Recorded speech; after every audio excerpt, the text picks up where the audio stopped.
Hi friends, welcome to my channel the smart classes by Kumar Roshan. कुछ दिनों के अंतराल के बाद हम आज फिर आपके सामने उपस्थित हुए हैं। कुछ ऐसी समस्या हमारे साथ आ गई थी जिसके कारण हम क्लास कंटिन्यू नहीं कर पा रहे थे, लेकिन समस्या खत्म होने के बाद यानी मेरी तबीयत ज़्यादा खराब हो गई थी जिसके कारण मैं क्लास को कंटिन्यू नहीं कर पा रहा था। लेकिन अब मैं कुछ अच्छा महसूस कर रहा हूँ, तो मैंने सोचा कि क्यों नहीं जो क्लास डिसकंटिन्यू हुई है, यानी जिस क्लास का जो अंतराल जो चल रहा था हमारा वो ब्रेक हो चुका था, उसको फिर से कंटिन्यू किया जाए।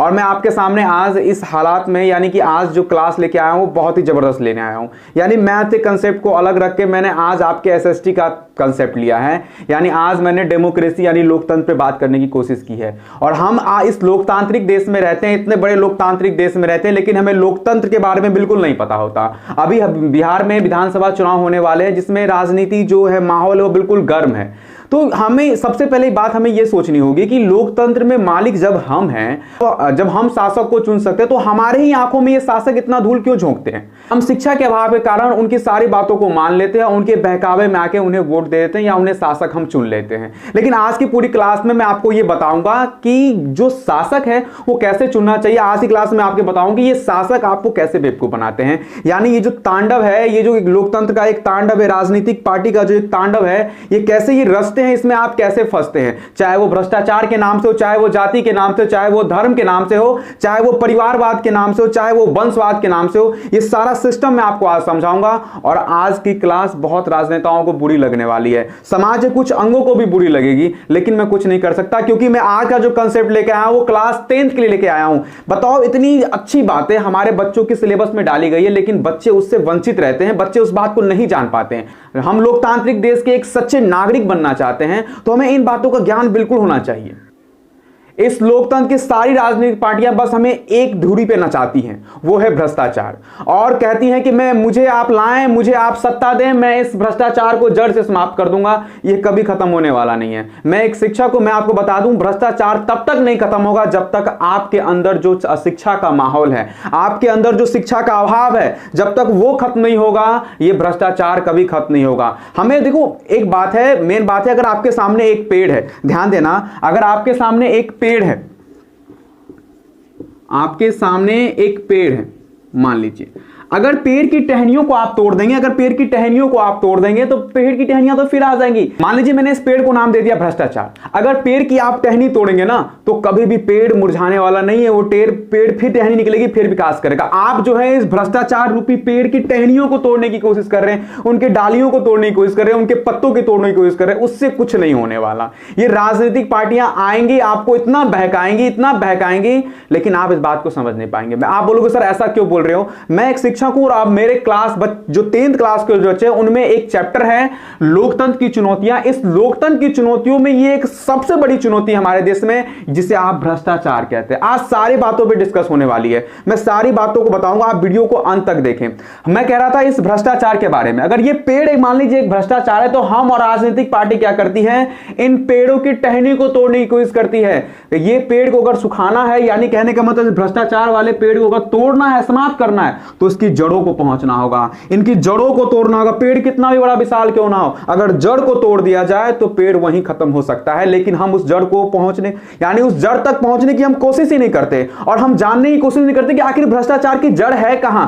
तो उसे ही अगर तोड़ दें तो शायद ये पेड़ जो भ्रष्टाचार का इतना बड़ा है वो कभी पनप ही नहीं सकता, वो कभी बड़ा हो नहीं सकता। तो आज हम जानेंगे कि भ्रष्टाचार की जड़ क्या है और इसे तोड़ना बहुत जरूरी है। आप जिस लोकतंत्र में उसमें कई प्रकार की समस्या चल रही है, कई प्रकार की समस्या, लेकिन आप उस समस्या से अवगत नहीं है। तो इस चैप्टर के माध्यम से जो क्लास 10th के बच्चे वो बिल्कुल ध्यान से देना, क्योंकि ये जो चैप्टर है बहुत ही ज्ञान दे जाएगा। और अगर आप एक सच्चे नागरिक हैं और आप मेरा वीडियो देख रहे हैं तब भी आपके लिए बहुत जरूरी है, क्योंकि आप एक देश के लोकतंत्र के एक ईमानदार, एक सच्चे नागरिक अगर बनना चाहते हैं तो आपको आज की वीडियो देखनी बहुत जरूरी है। और जो 10th क्लास के बच्चे हैं वो बिल्कुल दिल थाम के बैठे, क्योंकि इस चैप्टर के बाद आपके पास बहुत सारी नॉलेज आ जाएंगी जिस नॉलेज से आप अवगत नहीं है। और क्वेश्चन सारे जो भी एग्जाम के क्वेश्चन होंगे, आपके बुक के क्वेश्चन होंगे, आप चुटकी में आसान करोगे, क्योंकि मैं आज ऐसा कंसेप्ट, ऐसा रूप समझाने वाला हूं, रटने की तो परंपरा मैं बिल्कुल खत्म करने वाला हूं। ये आप भी जानते हैं कि जब मेरे साथ रहोगे, मेरी उंगली पकड़ के चलोगे तो रटने मैं नहीं दूंगा।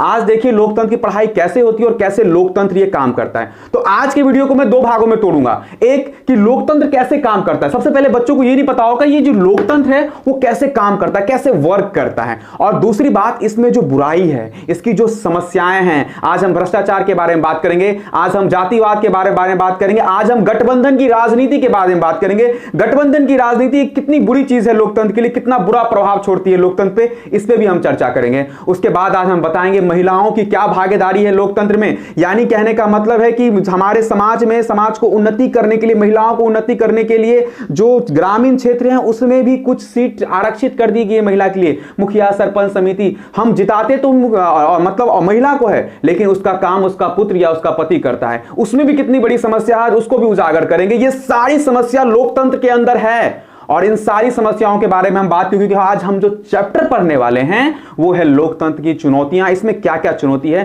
तो पूरा वीडियो आप अंत तक देखें। मैं पूरे वीडियो को दो भाग में तोड़ रहा हूं, एक लोकतंत्र कैसे काम करता है और दूसरा क्या क्या समस्या है और इस समस्या को हम कैसे दूर कर सकते हैं। और याद रखिएगा, आज भ्रष्टाचार की जो जड़ है उस तक पहुंचेंगे और उस जड़ को तोड़ने की कोशिश करेंगे। मैं कहता हूं जड़ खत्म कर दो, भ्रष्टाचार अपने आप खत्म हो जाएगा। और आपको आप ये भी बताऊंगा आज मैं कि आपके समाज में कौन से ऐसे व्यक्ति आपके अगल बगल में है जो सबसे अधिक भ्रष्टाचार फैला रहे हैं। समय ज्यादा बर्बाद नहीं करते और चलते अपने कंसेप्ट की ओर, जानने की कोशिश करते हैं कि लोकतंत्र क्या चीज है। क्लास 10th के बच्चे आप बिल्कुल तैयार रहें, आपका सिलेबस स्टार्ट हो चुका है। चलिए फ्रेंड, चलते अपने कंसेप्ट की ओर। सबसे पहला कंसेप्ट जो हमारा कि लोकतंत्र क्या होता है, लोकतंत्र काम कैसे करता है। अगर लोकतंत्र का आपने वीडियो नहीं देखा है तो मैं डिस्क्रिप्शन, इस वीडियो के डिस्क्रिप्शन में मैंने उस वीडियो का लिंक दे दिया है, वहां से जाके देख ले, क्योंकि लोकतंत्र पे क्लास हो चुकी है। लोकतंत्र क्या है, लोकतंत्र कैसी शासन व्यवस्था है, शासन व्यवस्थाएं क्या होती है, कैसे कैसे लोकतंत्र आया और लोकतंत्र सबसे शासन व्यवस्थाएं जो हुए हैं, जो भी हैं, सैनतंत्र, राजतंत्र, तानाशाही जो भी हैं, उनमें लोकतंत्र सबसे बेस्ट क्यों है, सबसे अच्छा क्यों है। अगर आप क्लास 9th और 10th के बच्चे हैं या कहीं के भी अगर आप इंटरेस्टेड हैं या जनरल कंपटीशन के बच्चे हैं तो आप उस वीडियो को जाके देख लें जो लिंक में दिया हुआ है, क्योंकि लोकतंत्र का सारा कंसेप्ट मैंने उसमें समझा दिया है। क्योंकि लोकतंत्र का कंसेप्ट अगर आपको समझ में नहीं आएगा तो आज की क्लास समझने में आपको दिक्कत हो सकती है। मैं कोशिश करूंगा कि आपको बिल्कुल दिक्कत ना हो, लेकिन फटाफट लोकतंत्र का मतलब समझे। लोकतंत्र का मतलब क्या होता है, देखिए लोकतंत्र का मतलब एक ही बात आप समझ लें कि ये एक ऐसी शासन व्यवस्था है, यानी एक शासन व्यवस्था। मैंने कहा था आपको समाज में दो तरह के इंसान होते हैं, एक शासक होता है, एक शासित होता है। एक शासक होता है, एक शासित होता है। शासक कौन होता है, अभी हमारे देश में शासक हम सरकार को कहेंगे, यानी लोकतंत्र में शासक कौन होती है, सरकार। सरकार जो नियम बनाता है, जो जनताओं के लिए नियम बनाता है और जो नियम मानती है वो शासित कहलाती है, यानी हम लोग शासित हुए और सरकार क्या हुई, शासक हुई। तो ये लोकतंत्र एक ऐसी शासन व्यवस्था है, अगर लिख रहे हैं तो लिख लीजिए, लेकिन मैंने वीडियो बना दिया है। लोकतंत्र एक ऐसी शासन व्यवस्था है जहां पे शासक को चुनने का अधिकार, यानी सरकार को चुनने का अधिकार शासित के पास होता है, यानी जनता के पास होता है।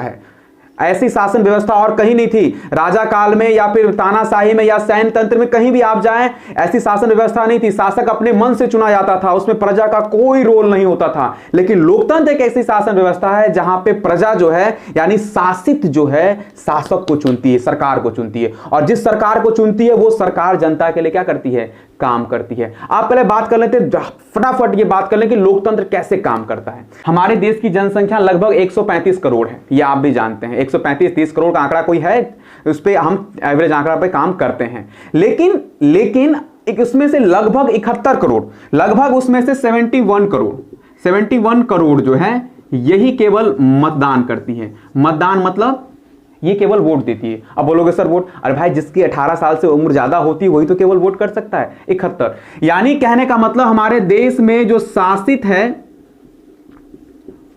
वो कितने करोड़ हैं, 71 करोड़ हैं। याद रखिएगा, वो 71 करोड़ हैं, यानी वोट देने का अधिकार किनको है, 71। अगर मैं शासित ना लिखूं, यहां पे मैं जनता लिख दूं, जनता तो कोई बड़ी बात नहीं होगी। यहां पे जनता 71 करोड़ है। ये 71 करोड़ अपने शासक को खुद चुनेगी, यानी सरकार को खुद चुनेगी। यही तो है लोकतंत्र। अब देखिए लोकतंत्र कैसे काम करता है। मान लीजिए एक ये शासक है, ध्यान दीजिएगा, और इसको 71 करोड़ जनसंख्या ने कहा कि नहीं ये बहुत अच्छा काम करता है। तो जनता ने क्या किया, यानी कितनी करोड़ जनता, 71 करोड़ जनता है जो मतदान करती है अभी नए आंकड़ों के हिसाब से। इसने क्या किया, इसको चुन लिया अपने शासक को। जैसे भी अपने प्रधानमंत्री को चुना या मुखिया को चुनता, आप ही ना चुनते हो, ठीक है। तो जनता ने इसे चुन लिया। अब ये क्या करेगी, जनता के लिए काम करेगी, जनता के लिए विकास करेगी। जनता के लिए क्या करेगी, ये विकास करेगी। इसीलिए कभी कभी आपसे पूछा जाता है कि लोकतंत्र जो है जनता के लिए और जनता के द्वारा किया गया शासन है, बिल्कुल सेम टू सेम है। बताइए, काम ये हो गया शासक आपका, ये कौन हो गया आपका, शासक, यानी जिसे आप सरकार कहते हैं। अभी लोकतंत्र में ये शासक है। इसे चुनती है जनता, इसे आप चुनते हैं और ये आपके लिए क्या करती है, फिर कार्य करती है। ये चुनना आपका काम है, इसको चुनना आपका काम है और ये आपके लिए क्या करेगी, कार्य करेगी, यानी काम करेगी। सिंपल समझना लोकतंत्र कैसे काम करता है। अब ये आपके लिए काम करेगी। अब कैसे काम करेगी, कैसे नहीं करेगी, ध्यान दीजिएगा।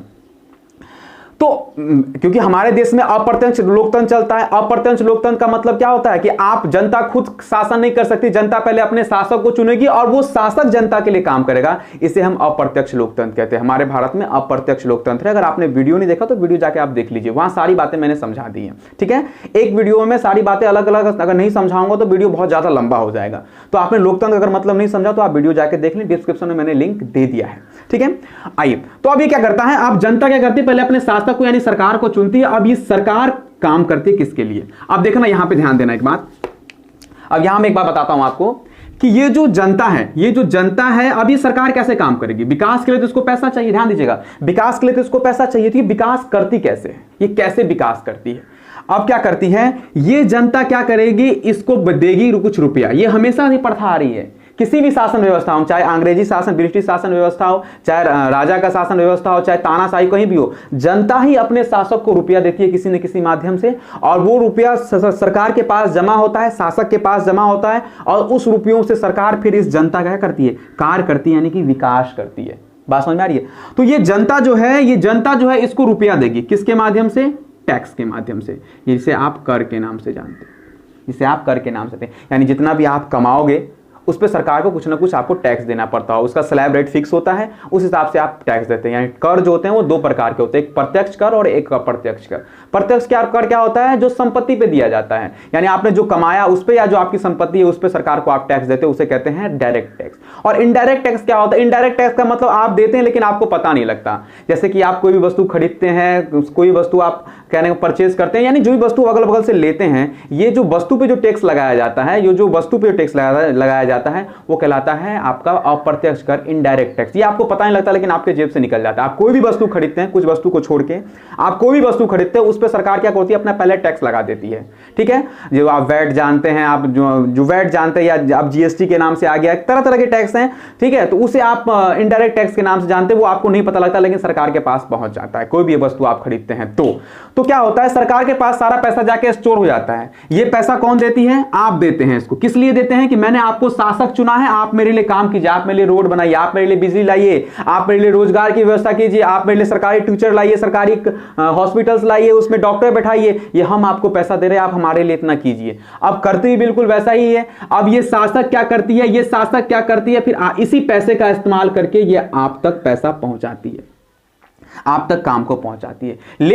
लेकिन ये जो शासक है अगर सही नहीं चुना पाया, ध्यान दीजिएगा, अगर आपने शासक को सही नहीं चुना तो आपने सारा पैसा किसको दिया, सरकार को, शासक को। और इसको ही अगर आपने सही नहीं चुना तो ये घपलेबाजी तो करेगा, ये देश का मालिक है, घपलेबाजी तो करेगा। यानी आपने जो इसको पैसा दिया है वो इस पैसे को अपने निजी स्वार्थ के लिए, अपने अलग अलग यानी कि विकास कार्य से हटा के किसी और कार्य में लगा देगा, अपना संपत्ति बढ़ाएगा, यानी कहने का मतलब उसे बर्बाद कर देगा या फिर उसे बेकार रास्तों पे लगा देगा, यानी ऐसे रास्तों पे लगा देगा जो आप तक नहीं पहुंच पाएगा। तो सोचिए आपने कितनी बड़ी गलती कर दी। लोकतंत्र आपसे चलता है, आपको शासक चुनने का अधिकार है, सारा पैसा कमा के आप इसको देते हैं, और यही अगर आपने सही नहीं चुना, यही आपने अगर बेकार चुना गया, तो फिर बताइए ये तो लोकतंत्र का विनाश करेगा या नहीं करेगा। फिर आप क्यों बोलते हो कि यार सरकार ने ये कर दिया, यार सरकार ने वे कर दिया, सरकार कुछ नहीं कर पा रही। भाई साहब, सरकार अपने मन से नहीं आई है, सरकार को तो आपने चुना है, तो आप अपने आप को दोषी बहलाइए ना, बोलाइए ना, क्योंकि आपने सरकार को चुना। शासक अपने मन से नहीं आती, शासक कौन चुनता है, हम चुनते हैं। तो हमने जिसको चुना है वो गलत काम करे, इसका मतलब गलत इंसान को आपने चुन लिया है। क्यों नहीं इंसान को पहचाना, क्यों उसे वोट दे दिया। ये 71 करोड़ की जो जनसंख्या है, 71 करोड़ इंसान जो मतदान करते हैं, क्या वो सारे के सारे बेवकूफ हैं?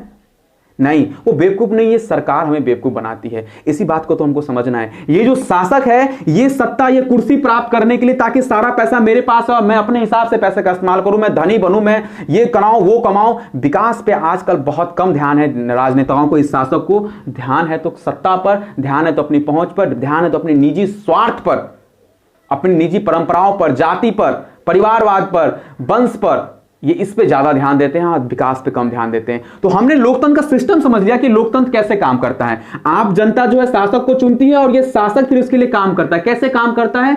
हम शासक हम जो शासित हैं यानी जो जनता है वो उसे टैक्स के माध्यम से रुपया देते हैं और ये रुपया फिर हमारे कार्यों में लगाता है। अब सोचिए अगर यही गड़बड़ घोटाला है, यही घोटाला समझना है कि इसने अगर घोटाला कर दिया, इसको अगर ये सही इंसान नहीं चुना गया तो सारा जो लोकतंत्र है, सारा जो लोकतंत्र की जो विचारधारा है वो सब इत्र तित्र हो जाती है, सब यहां वहां छिटक जाती है, कोई भी सही ढंग से नहीं काम करती। लोकतंत्र की जो भी परिभाषा चाहे संवैधानिक रूप से हो चाहे व्यक्ति कानूनी रूप से हो, ये सारी की सारी बातें केवल धरी की धरी रह जाती हैं, बस हमारी एक गलती की वजह से कि हम एक सही शासक को नहीं चुन पाते, एक सही शासन व्यवस्था को नहीं चुन पाते। तो आज की क्लास के बाद जो मेरे बच्चे या फिर जो अभिभावक मेरा क्लास देख रहे हैं, आज की क्लास के बाद कुछ ऐसी बातें बताऊंगा कि आपको लगेगा कि नहीं शासक को कैसे चुनना चाहिए, किस शासक को चुनना चाहिए और किस शासक को नहीं चुनना चाहिए। तो आपको यह बात समझ में आ गई होगी। अब ये तांडव क्या मचाता है, ये क्या समस्या खड़ा करता है जब ये शासक बनता है, और ये जब शासक बनता है तो कैसी समस्या हमारे लोकतंत्र में उत्पन्न होती है जिसे हम लोकतंत्र की चुनौती के नाम से जानते हैं।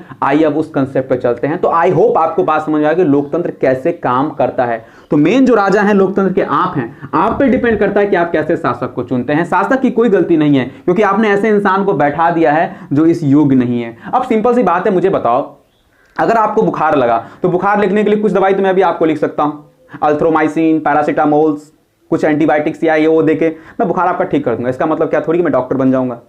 क्या बन जाऊंगा? नहीं बनूंगा। अगर बन जाऊंगा तो बोलो कोई बात नहीं, आज मुझसे दवाई लेना, मैं कोचिंग पढ़ाता हूं, मैं कुछ बुखार आपको पक्का ठीक कर दूंगा। बुखार वाला पेशेंट को लेके आओ, 10 में से मैं 6 को ठीक कर दूंगा, और 6 को ठीक करने के बाद क्या मुझे आप डॉक्टर मान लोगे? नहीं मान लोगे। ये लोकतंत्र की सबसे बड़ी चुनौती है, सबसे बड़ी समस्या है हमारे लोकतंत्र की, लेकिन इस बात को नहीं समझ पाते हैं। क्यों? क्योंकि जो डॉक्टर है, जो इंजीनियर जिसने भर जीवन सुई भोंकना सीखा, डॉक्टर अपने जगह पे है। जो इंजीनियर जिसने भर सेंटीमीटर मीटर नापा, वो अपने जगह पे है, वो अपने जगह पे है। कैरियर जब समाप्त हो जाता है, जब वो एक अवस्था पे आता है तो वो कहता है कि मैं राजनेता बनूंगा।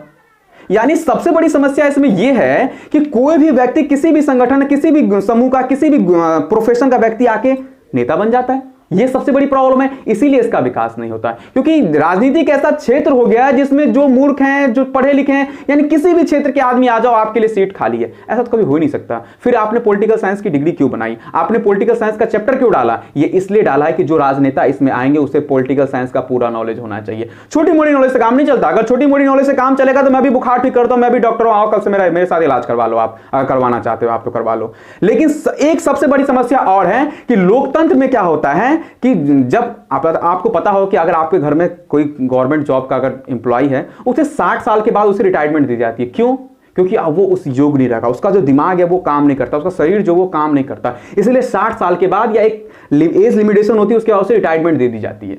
लेकिन जब आदमी रिटायर होता है तो वो जवान होकर राजनीति में आता है, अब बोलता है राजनीति में तो जवान हूं। ये तो बड़ा अनलॉजिकल बात है। और सारे के सारे रिटायरमेंट होने के बाद राजनीति में कदम रख लेते हैं। राजनीति का तो ऐसा ही होगा हाल जब इस तरह से होगा। युवा राजनीति में आ नहीं पा रहे हैं क्योंकि युवा को तो आपने दबा दिया है। यानी युवा की जो पीढ़ी है वो राजनीति में खत्म हो चुकी है, क्योंकि बूढ़े जो इंसान जिसे सरकारी तरफ से रिटायरमेंट मिल जाता है वो जाके कहते हैं राजनीति की मैं जवान हो गया हूं। डॉक्टर जिसका आप डॉक्टरी में मन नहीं लग रहा, डॉक्टरी के काम उससे नहीं समझ रहा था, वो राजनेता बनना चाहेगा। इंजीनियर राजनेता बनना चाहेगा। भाई साहब पॉलिटिकल साइंस डिग्री वाले कहां हैं? कहां है पॉलिटिकल साइंस वाली डिग्री? जो पॉलिटिकल साइंस पढ़ के आए, जिसे असली माने में राजनीति पता है, वो कहां है? वो क्यों नहीं राजनीति में आ रहे हैं? क्योंकि राजनीति का ऐसा गंदा दलदल हो गया है जिसमें कोई घुसना नहीं चाहता। अपने पुत्र को कोई ये नहीं कहता कि बड़ा होकर तू राजनेता बनना, कभी नहीं कहता। इसका मतलब आप समझ लें कि राजनीति एक कितना बड़ा दंदल है, कितना बड़ा एक बेकार समूह बनते जा रहा है जिसमें कोई अपने बेटे को घुसाना नहीं चाहता। अगर अच्छी बात होती तो बच्चा को पढ़ाते समय गार्जियन बोलता ना कि बेटा तू ऐसा कर, तू राजनेता बनना। लेकिन मैं जानता हूं कि 100 में से 99.99% गार्जियन अपने बच्चों को यह बोलते हैं सब बनना, राजनेता मत बनना। अब आप सोच सकते हैं कि राजनीति का जो क्षेत्र है वो कैसा हो चुका है। ये इनकी वजह से नहीं, ये हमारी वजह से, क्योंकि ऐसे ऐसे राजनेताओं को हम चुन देते हैं जो समाज का विकास नहीं, निजी स्वार्थ पे ज्यादा ध्यान देते हैं, हम लोग को लड़ाने पे ज्यादा ध्यान देते हैं, और उसके चलते क्या होते हैं, ये अपनी पेट को भरते हैं। क्योंकि अंग्रेजों ने एक व्यवस्था लाई थी, फूट डालो शासन करो, फूट डालो शासन करो। अंग्रेज तो चले गए, लेकिन इस व्यवस्था को इस राजनेताओं ने, इस शासक ने सीख लिया कि अगर राज करना है तो फूट डालना होगा। वो हमको जाति जाति में लड़ाते हैं, वो हमको धर्म धर्म में लड़ाते हैं, अनेक प्रकार की समस्याओं में उलझाए रखते हैं, भ्रष्टाचार के नाम पे उलझाए रखते हैं, और अपना वो काम निकालते हैं और हम लोग लड़ते रहते हैं। इस बात को आज समझना है। चलिए दूसरे भाग में यानी कि लोकतंत्र की जो चुनौती है उसमें समझते हैं कि क्या समस्या है।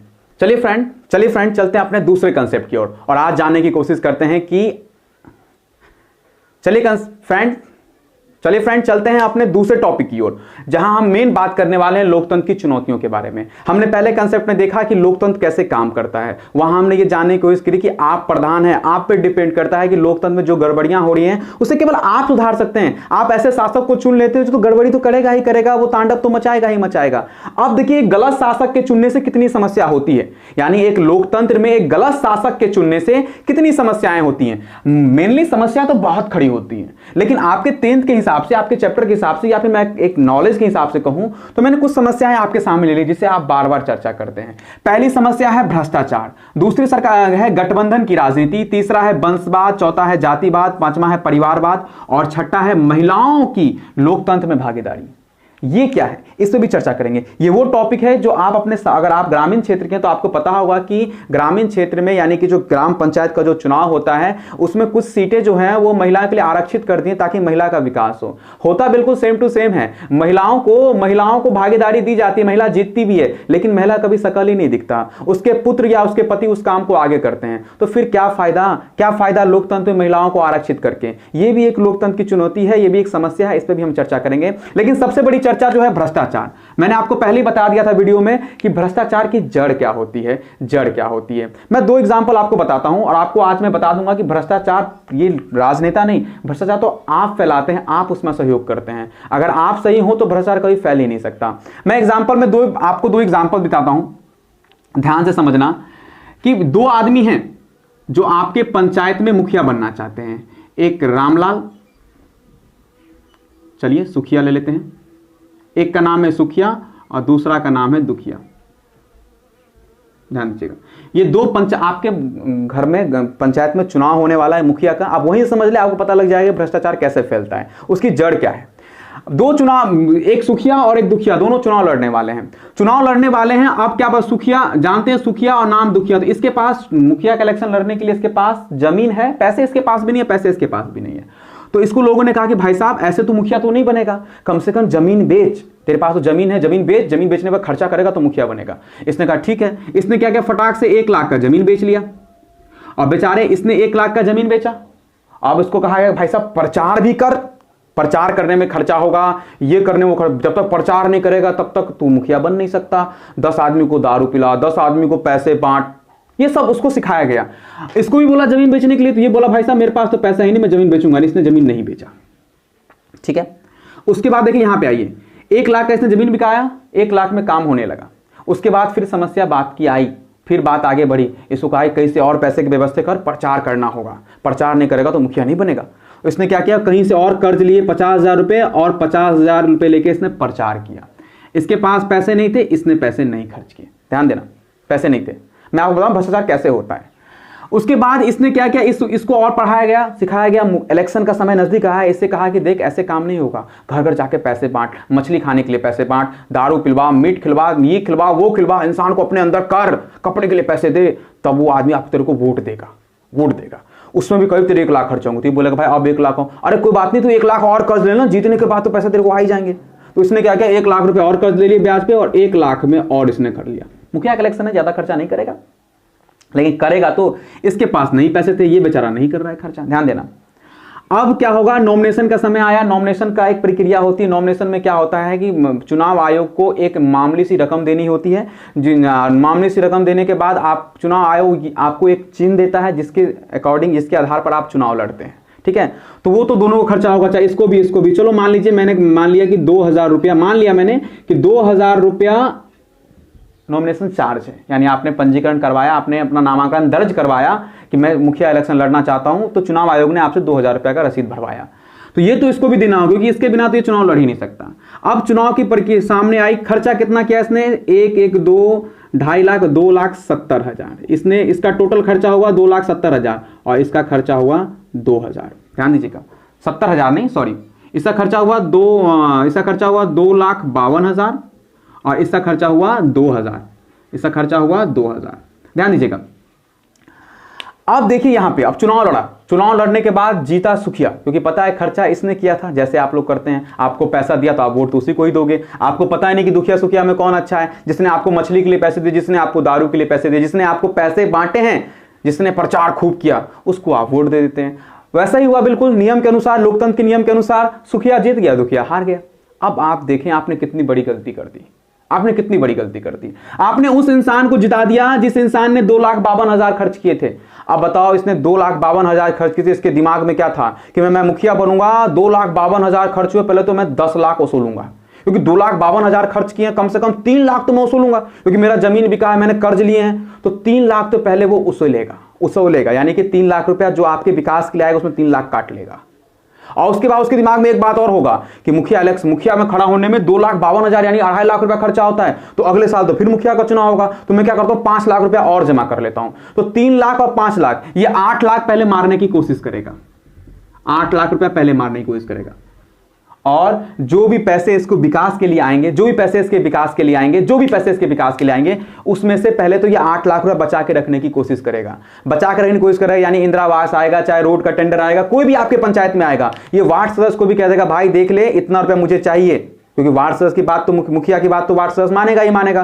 तो वार्ड सदस्य भी आपके पास जो आएंगे उसमें से पैसा काटेगा और किसको पास पहुंचाएगा, मुखिया के पास। और मुखिया भी कुछ योजनाओं में से काट ले, क्योंकि उसको कितने पुराने हैं, 8 लाख पुराने हैं। 3 लाख तो उसका खर्च ही हुआ, और हो सकता है आने वाले समय में मुखिया इलेक्शन में उसका और खर्च होगा, तो फिर उसका जमीन ना बेचना पड़े उसको, इसलिए पहले से वो पैसा स्टोर करके रखेगा। आपने कितनी बड़ी गलती कर दी। अब बताइए, आपने जो शासक को पैसा दिया था, वो पैसा आपके पास आने वाला था, लेकिन इसने क्या किया, चुनाव में खर्च किया था। चुनाव में खर्च करने के बाद उसने उतना पैसा अपने पास रख लिया, आप तक पहुंचने दिया। इसी को कहते हैं भ्रष्टाचार। अगर मान लीजिए आप दुखिया को चुनते, ध्यान दीजिएगा, दुखिया का खर्चा कितना हुआ था, 2,000, तो ये बहुत मारता तो 4,000 मारता, बाकी तो आपको दे देता। बहुत मारता 10,000 मारता, क्योंकि उसको पता है कि मुझे 2,000 खर्चा हुआ तो 5,000 प्रॉफिट लेना है मुझे, प्रॉफिट तो सब लेगा, 5,000 प्रॉफिट और 5,000 अगले चुनाव के लिए 10,000। लेकिन तब भी तो बाकी का सारा पैसा ये आपको दे देता, आप तक पहुंचा देता, क्योंकि इसका चुनाव में खर्चा कम हुआ है। तो आप बात समझ में आ गई आपको कहां, जब यानी कि अब हम कहते हैं समाज में कि मुखिया गड़बड़ी कर रहा है, वार्ड सदस्य गड़बड़ी कर रहा है, 10,000 लेता है इसमें, 5,000 लेता है उसमें उसकी कोई गलती नहीं है, गलती उसकी कोई नहीं। भाई साहब, आप भी अगर 5 लाख रुपया खर्चा करोगे चुनाव में जीतने के लिए, तो आप जीतने के बाद आप भी 10 लाख कमाने की सोचोगे, इसमें सोचने वाली बात है क्या है। आपको पता है कि इसने 2,52,000 रुपए खर्चा किया, तो क्यों आपने इसको चुना। आपको पता है कि जीतने के बाद पहले पैसे अपने पूरे करेगा। तो लोग, राजनीति पार्टी में भी जो भी पार्टियां हैं, ये जड़ है, ये इसकी जड़ है, इस पेड़ की जड़ है। अगर इसको तोड़ दिया जाए, यानी कि उस पार्टी को बिल्कुल ना चुना जाए जो राजनीति में खर्चा करती है, यानी उस पार्टी को बिल्कुल ना चुना जाए जो चुनाव में बहुत सारे प्रचार करती है। वैसे ही राजनीति पार्टी पे चलो, तो राजनीति पार्टी में क्या होता है कि टिकट लेने में करोड़ रुपए लगते हैं, प्रचार करने में करोड़ के करोड़ लगते हैं। बताओ, 4, 5, 10 करोड़ रुपए खर्च करके उसको टिकट मिलता है, वो जीतता है, तो जीतने के बाद तो वो 20 करोड़ कमाएगा ना। 20 करोड़ कमाने के लिए आपके साथ भ्रष्टाचार करेगा, यानी कि आपको जो भी लाभ सरकार की तरफ से मिलने चाहिए वो मिलेगा नहीं, पहले अपनी जेब भरेगा, क्योंकि उसने इतना खर्चा किया है ना। और आप ऐसे इंसान हैं, आपके पास शिक्षा का अभाव है कि आपने उसे चुन लिया, तो भ्रष्टाचार तो फैलाएगा ही। तो जड़ को तोड़ें। जड़ करने का मतलब है कि जो लोकतंत्र में जो पार्टी खर्चा कर रही है, अधिक पैसा बांट रही है, समझ लो वो जीतने के बाद उतना भ्रष्टाचार फैलाएगी। जितना पार्टी प्रचार कर रही है वो जीतने के बाद उतना आपको लूटेगी। जो पार्टी अभी आपको जितना पैसा बांट रही है वो जीतने के बाद उतना आपको तड़पाएगी। इस बात का जानकारी आप ले लें। आपको नहीं पता होता तो आप चुन देते हो कि सरकार ने मुझे इतना दिया, इतना दिया नहीं, वो फिर आपसे उतना लूटेगी। बात कंफर्म लिख लें, आप ले लें। हम उस पार्टी को चुन देते हैं, लेकिन जीतने के बाद क्या करती है वो पार्टी, खूब बड़े जोर से भ्रष्टाचार मचाती है। इसे ही कहते हैं भ्रष्टाचार। भ्रष्टाचार का मतलब कि कोई भी कार्य जो नियम कानून के विरुद्ध हो, नियम कानून कह रहा है कुछ और कर रहे हैं आप कुछ, ये सारे काम भ्रष्टाचार कहलाते हैं। नियम कानून कहता है कि इंदिरा आवास इतना मिलेगा, उसमें मुखिया वीडियो सब खा लेता है, क्योंकि सबके ऊपर कोई ना कोई बैठा है, उसको इतना पैसा पुराना है, तो ये नीचे वाले को कहेगा, वो अपने नीचे वाले को कहेगा, वो अपने नीचे वाले को कहेगा भाई मुझे चाहिए। ऊपर से प्रेशर रहता है कि मेरा इतना खर्चा हुआ है चुनाव में, मुझे इतना पैसा उछल के दो। और वो उछलाएगा किससे, वो किससे वसूल किया जाएगा, हम जनता से। क्यों? क्योंकि उसने चुनाव में इतना खर्चा किया था, उतना पैसा उसने बांटा था। तो 100 रुपया के खातिर आपने वोट बेच दिया, लेकिन उसके बदले आपसे कितने रुपए उसने ले लिए, आपके कितने पैसों को उसने बर्बाद कर दिया, ये आपको नहीं पता लगा। ये लोकतंत्र की सबसे बड़ी चुनौती है, जो है भ्रष्टाचार। ये बात आप जान गए। तो भ्रष्टाचार पर ज्यादा समय बर्बाद नहीं करेंगे, आपको समझ में आ गया हो कि भ्रष्टाचार लोकतंत्र के लिए कैसे चुनौती है। इसको समाप्त करना आपके हक में है, आप इसको समाप्त कर सकते हैं और कोई इसे समाप्त नहीं कर सकता। यानी ऐसे शासक को चुने जो आपके लिए क्या करे, काम करे, जो इलेक्शन में कम खर्चा करे, कम वादा करे, कम लूटने की कोशिश करे। मैं बार बार कह रहा हूं, जो जितना अधिक खर्चा करेगा वो उतना अधिक भ्रष्टाचार फैलाएगा, जो पार्टी जितना अधिक खर्चा करेगी वो उतना अधिक भ्रष्टाचार फैलाएगी। तो आप पे डिपेंड करता है कि आप भ्रष्टाचारी सरकार को लाना चाहते हैं या भ्रष्टाचारी सरकार को आप नहीं लाना सकते, वो आप पे डिपेंड है, क्योंकि आप ही शासक को चुनेंगे। चलिए अब बात करते हैं हम लोग दूसरे, गठबंधन की राजनीति। ये गठबंधन की राजनीति क्या होता है, ये भी लोकतंत्र की एक चुनौती होती है।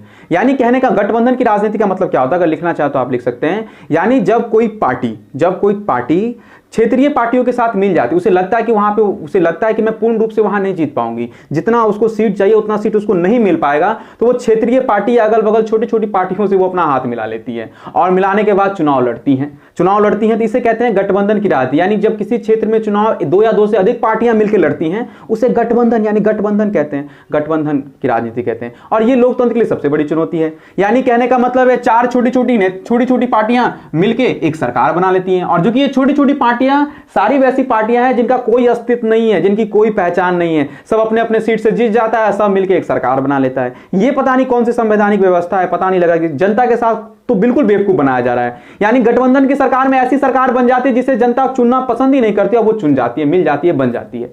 तो गठबंधन की राजनीति से क्या होता है, राजनेता यानी जो सरकार शासक है वो गुंडे मवाली ज्यादा पैदा होते हैं, अशिक्षित व्यक्ति ज्यादा पैदा होते हैं। जो बड़ी बड़ी पार्टियां जिसमें शिक्षित व्यक्ति हैं वो नहीं आ पाते, लेकिन छोटी छोटी पार्टियां मिलकर सरकार बना लेती है। तो गठबंधन की राजनीति से भी दूर रहे। जो पार्टी ज्यादा गठबंधन कर रही है यानी उसका मतलब वो निजी स्वार्थ कर रही है, विकास पर ध्यान नहीं देगी वो, क्योंकि जैसे गठबंधन कर रही है इसका मतलब उसका मेन मकसद है केवल सरकार बनाना, विकास करना नहीं। अगर विकास करना उसका मेन मकसद होता तो गठबंधन कभी होता ही नहीं। उसको डर है कि मैं अकेले नहीं जीत सकती, मैं अकेले जनता मुझे नहीं चुनेगा, यानी इसका मतलब उसका डर उसके मन में है, इसका मतलब उसने काम नहीं किया, विकास नहीं किया, इसलिए तो डर है। तो जब जिस सरकार की पार्टी के मन में डर होता है वही गठबंधन की राजनीति करती है, और हम गठबंधन को जिता भी देते हैं। ये एक बुराई है, लोकतंत्र के लिए सबसे बड़ी समस्या है, क्योंकि जब गठबंधन की सरकार बनती है ना तो वो सरकार आज तक कभी विकास की ही नहीं है। इतिहास रहा है गवाह कि गठबंधन की सरकार ने कभी आज तक विकास नहीं किया है, क्योंकि वो मिलीजुली सरकार हो जाती है। अब देखिए कितने पार्टियों की सरकार मिलकर बनी है, मान लो 5 पार्टी मिल गई है तो 5 पार्टी अपना अपना राज चलाएंगे, इधर खींचेगा वो उधर खींचेगा वो उधर खींचेगा, इसमें विकास नहीं होगा, खाली समय बर्बाद होगा और 5 पार्टी अपना निजी स्वार्थ ढूंढेंगी। तो गठबंधन की राजनीति भी लोकतंत्र को बुरी तरीके से प्रभावित करती है। ये क्वेश्चन भी आप में है, आप बना लीजिएगा। अब ये वंशवाद, जातिवाद, परिवारवाद क्या होता है, वंशवाद का मतलब क्या होता है, ये लोकतंत्र में सबसे बड़ी समस्या है। यानी कि जो एक वंश ने कर लिया, यानी जो पिताजी ने कर लिया वही बेटा भी करेगा। अभी जो लालू प्रसाद की पार्टी चल रही है, वैसे नाम नहीं लेना चाहिए, बता दूं मैं आप समझाने के लिए आपको एग्जांपल में, कि लालू प्रसाद की जो पार्टी चल रही है, तो क्या जरूरी है कि जो लालू प्रसाद ने किया वो राबड़ी देवी भी कर सकती है? क्या उसका बेटा तेजस्वी भी कर सकता है? ऐसा कभी पॉसिबल नहीं है। लेकिन राजनीति में क्या है, वंशवाद चलते आ रहा है। जो महात्मा गांधी ने, इंदिरा गांधी ने किया, राजीव गांधी ने क्या वो राहुल गांधी भी कर सकता है? ये कोई पॉसिबल, लेकिन वंशवाद को पकड़े हुआ है कि मेरा वंश ने ऐसा किया तो मैं भी कर सकता हूं। और ये लोकतंत्र के लिए सबसे बड़ी चुनौती है, बहुत बड़ी चुनौती है। जरूरी नहीं है कि जो बाप में जो गुण हो बेटा में भी गुण हो जाए, ये कभी नहीं हो सकता। लेकिन हम वंश के नाम पे लड़ते हैं। तेजस्वी प्रसाद यादव किसके नाम पे लड़ रहा है? वो तेजस्वी प्रसाद जो है वो अपने पिता के नाम पे लड़ रहा है, यानी उसका जो वंश है वो उसके आधार पर चुनाव लड़ना चाहता है। उसने क्या किया पता नहीं। आप अगर तेजस्वी ने कुछ ऐसा किया तो उसके कार्य पे ध्यान दे, आप वंश पे मत ध्यान दे कि वो उसका बेटा है तो ये भी काम करेगा, अरे लूट लेगा। ऐसा वंशवाद तो कभी होना ही नहीं चाहिए, क्योंकि वंशवाद की जो राजनीति है वो लोकतंत्र को खत्म करती जा रही है। और बिहार में कांग्रेस सरकार में भी वंशवाद बैठा हुआ है और बिहार में भी कई राजनीतिक पार्टियों में वंशवाद बैठा हुआ है। तो वंशवाद भी लोकतंत्र के लिए क्या चुनौती है। यानी जो एक वंश ने किया वो नीचे वाला वंश भी सोचता है कि मैं भी वही करूंगा, मुझसे भी ये हो जाएगा, जनता मुझे भी चुन लेगी। लेकिन हम हैं, हम चुन लेते हैं, पता नहीं क्या प्रॉब्लम है हम में। चलिए तो आइए अगला, जातिवाद। जातिवाद क्या है? जातिवाद तो आप जानते होंगे कि लोकतंत्र में अभी जो है वो जाति के नाम पे ज्यादा बोलबाला है। यादव अलग, ये अलग, वो अलग, वो अलग, और ये राजनेता हमको जाति के नाम पे लड़ाते हैं। जाति का मतलब होता है कोई भी राजनीतिक पार्टी जाति की अंधभक्त होती है, यानी अपने जाति पर विशेष ध्यान देती है। जब भी कोई टिकट देना हो तो अपने जाति को देती है, जब भी कोई सीट देनी हो तो अपनी जाति को देती है, जब भी कोई विकास करवाना हो तो अपनी जाति का पहले करती है। यानी जाति पर विशेष ध्यान देती है, शासक अपने जाति पर विशेष ध्यान देती है, इसे कहते हैं जातिवाद। और ये हर जगह होता है, आपके अगल बगल में भी होता होगा। जब कोई शासक बनता है तो अपनी जाति पर विशेष ध्यान देता है। तो ये एक समस्या है, क्योंकि आपको लोकतंत्र में बनाया गया है, सबने मिलकर चुनाव, सबने मिलकर आपको जिताया है। तो आपका क्या कर्तव्य बनता है? आपका कर्तव्य बनता है कि आप सबको बराबर अधिकार दें, लेकिन आप ऐसा नहीं करते। आप अपने जाति को विशेष ध्यान देते हैं, जाति पर विशेष दया दिखाते हैं, जिसे आप जातिवाद कहते हैं, जो शासक करते हैं। तो ये भी एक समस्या है। परिवारवाद, 10th का बीबीआई क्वेश्चन है परिवारवाद। ये परिवारवाद क्या होता है? परिवारवाद का मतलब क्या होता है? देखिए, कोई भी राजनीतिक पार्टी जो होती है वो अपने परिवार के मेंबर पर ज्यादा ध्यान देती है। यानी परिवार में अगर जाति उस पार्टी में अगर कोई सीट खाली हो जाए या पार्टी में कोई मर जाए तो वो सीट किसी योग्य व्यक्ति को न मिलकर अपने परिवार के व्यक्ति को ही मिल जाता है। अभी विधानसभा का चुनाव आ रहा है तो जो राजनीतिक पार्टियां हैं वो अपने दादा, चाचा, भतीजा को, परिवार वाले को ज्यादा टिकट देगी। कोई ऐसा हो सकता है? लोकतंत्र में तो और पढ़े लिखे इंसान है और योग्य इंसान है, उसको क्यों नहीं टिकट मिल रहा है? यानी परिवार के नाम पे ज्यादा लोकतंत्र में लोग आ रहा है। जैसे कि लालू प्रसाद यादव या कोई भी पार्टी, रामविलास पासवान की पार्टी, कोई भी जो पार्टी है वो क्या करती है अपने परिवार के दम पे, कि उसके परिवार का आदमी पार्टी में है तो वो उसके दम पे टिकट ले लेता है और लड़ने के लिए चलाता है। ये एक सबसे बड़ी समस्या है। पता नहीं मुझे ऐसी समस्या कब खत्म होगी। तो इसे हम कहते हैं परिवारवाद। ठीक है, अब ये बात करते हैं महिलाओं की लोकतंत्र में भागीदारी। ये क्या है? मैंने आपको पहले ही बताया था, ये भी लोकतंत्र की एक चुनौती है, क्योंकि जब से लोकतंत्र का जन्म हुआ तब से लेकर अभी तक और प्राचीन समय से महिलाओं के साथ समाज में हमेशा शोषण होते रहा है। तो इस शोषण को खत्म करने के लिए, इस शोषण को, विधानसभा लोकसभा में महिलाओं के लिए कुछ आरक्षित सीट होने वाली थी लेकिन अभी तक नियम पारित नहीं हुआ है। लेकिन ग्रामीण क्षेत्रों में क्या होने लगे, जो ग्राम पंचायत के चुनाव होते हैं उसमें महिलाओं के लिए कुछ सीट आरक्षित कर दिए गए, कुछ सीट दे दिए गए हैं। तो उन सीटों को क्या करते हैं, महिला लड़ती है लेकिन लड़ने के बाद वो 5 साल कहां अंदर हो जाती है पता ही नहीं लगता। उसका कार्यभार या तो उसका पति संभालता है या तो उसका बेटा संभालता है। जब मैं उनके पति, उनके बेटे से कहना चाहता हूं, जब महिलाओं को आपको घर से बाहर नहीं निकालना था, नियम कानून के अनुसार नहीं चला, तो फिर आपने लड़ाया क्यों? जब काम आपको ही करना था तो आप इंतजार कीजिए, जब आपका सीट आएगा तब आप लड़िएगा, जिसमें सीट है आपका उसमें लड़िए। तो जब आपको महिलाओं को घर से बाहर नहीं निकालना है, महिलाओं को समाज के योग्य नहीं बनाना है, लोकतंत्र में महिला को प्रतिष्ठा नहीं दिलानी है, तो फिर क्यों लड़ाते हैं आप? उनका सारा काम भार आप क्यों संभालते हैं? सरकार इसलिए महिला को कार्यभार दे कि महिला घर से बाहर निकले, महिला लोकतंत्र को समझें, महिला की भी लोकतंत्र में भागीदारी हो। लेकिन हम चलते हैं सीधा उसका उल्टा, बस नॉमिनेशन करवाते हैं, उसके बाद वो महिला कहां जाती है हमें पता भी नहीं लगता कि वही महिला उम्मीदवार है कि उसका बेटा या पति उसका उम्मीदवार है। तो इस समस्या से लोकतंत्र भी झूल रहा है। यानी सरकार चाहती है कि महिलाओं को अधिकार मिले लेकिन हम उसको अधिकार देती नहीं, केवल उसका एक बार शक्ल देखते हैं कि नॉमिनेशन में हाँ फलनमा नॉमिनेट की हुई है, नॉमिनेशन इनका हुआ है, इसको चुनाव में जिताना है, जिताने के बाद पता नहीं वो कहां चली जाती है, मुझे नहीं पता लगता। तो ये भागीदारी जो है महिलाओं की लोकतंत्र में, ये सबसे बड़ी चुनौती है, क्योंकि हम महिलाओं को भागीदार बनाना चाहते हैं लोकतंत्र में। जब सब वर्ग बन रहा है तो महिला को ही बनाना चाहते हैं, लेकिन महिला को हम बनने नहीं देते। महिला को अभी तक भी जिताने के बाद भी हम 4 दीवारी में ही कैद रखते हैं और उसका काम उसके परिवार के जो पुरुष व्यक्ति होते हैं वो संभालते हैं। ये समाज में भी एक सबसे बड़ी चुनौती है, लोकतंत्र के लिए एक सबसे बड़ी चुनौती है। इससे महिलाओं का विकास कभी नहीं होगा, महिला लोकतंत्र को, राजनीति को कभी नहीं समझ पाएंगी। लेकिन खुशी नसीब है हम लोग कि हमारे लोकतंत्र महिला धीरे धीरे अब बढ़ रही हैं, सब स्तर पे जा रही हैं। लेकिन ग्रामीण क्षेत्रों में अभी भी महिलाओं की स्थिति बिल्कुल वैसी की वैसी है। लोभ और सत्ता के चपेट में हम इतना आ गए हैं कि हम इन सारी चुनौतियों को हमने जन्म दे दिया है।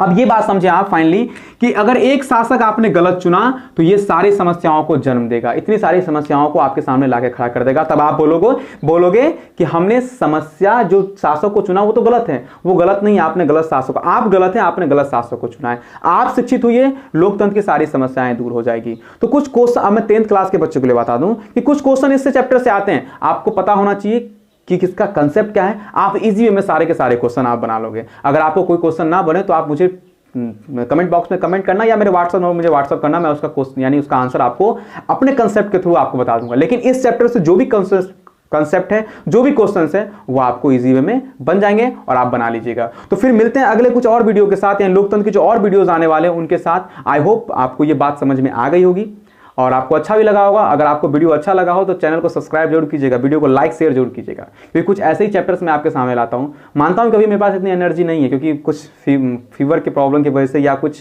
प्रॉब्लम है मेरे पास जिसकी वजह से मेरा जो माइंड अभी कंसंट्रेट नहीं कर पा रहा है। लेकिन तब भी जितनी एनर्जी मेरे पास है उतनी एनर्जी से मैं आपके सामने क्लास लेके आया हूं। तो आई होप आपको बात समझ में आ गई होगी। तो मिलते हैं कुछ और अगले वीडियो के साथ। वीडियो ज़्यादा लंबा नहीं करते हैं, तब तक के लिए बाय।